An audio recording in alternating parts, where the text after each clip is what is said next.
कसं आहे मग टोपली लय दिवसातून आम्ही जेवढे व्हिडिओ काढतो तेवढे एकत्र आलतो. आजचा व्हिडिओ बनवायचा मुद्दा असा होता का आजोबा सासरवाडीत जातात म्हणजे आपल्या पिंपरखेडची. मग काय माझं तर आवरलं आणि बायकोची चालली होती आवरासावून. पोर आखी मला टाकून पडाली होती. मग काय त्यांना गवशीत मी पण गाठा सांगितलं तेवढ्यात मला नाही आला छोट्या. मग काय पायल म्हणली मला माझ्या मैत्रिणीला पण ब्लॉक मध्ये घ्या. मित्रांनो आता चेहरा बघून तुम्ही ओळखला असं का नाही काय इथं पूर्ण गाठात मला सोडून आख्यांना बसायला जागा होती आणि उभं राहून मला तर फार कटाळा आलता. पण पायल तर डायरेक्ट 2 बोटं करायला लागली. मग काय आपली बबली डार्लिंग म्हणलं आपल्याला पण रील्स मध्ये घे आणि पायल तर फार हसायच लागली. मग काय घाटातला असा नजारा बघून तर एकदम मजाच वाटते. आणि मागाशी तर चित्रापाचा लांबून तुम्हाला चेहरा नसून दिसला तर आता तुम्हाला जवळून दाखवणार डायरेक्ट. 2 दिवसापासून हा रायटर लईच गाजलेला आहे इंस्टाग्रामवर. तो इकडे येतच होता तेवढंच मला व्हिडिओ काढताना बघितलं लगेच पळाला. कशी दिसते मग घाटामधली चित्रे प्राणी.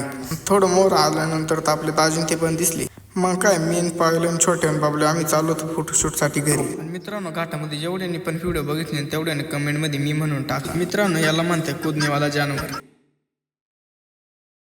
आणि आमचा फोटोशूटचा टायमाने बाबल्याची काय नाटकं चाललेली काय नव्हतं.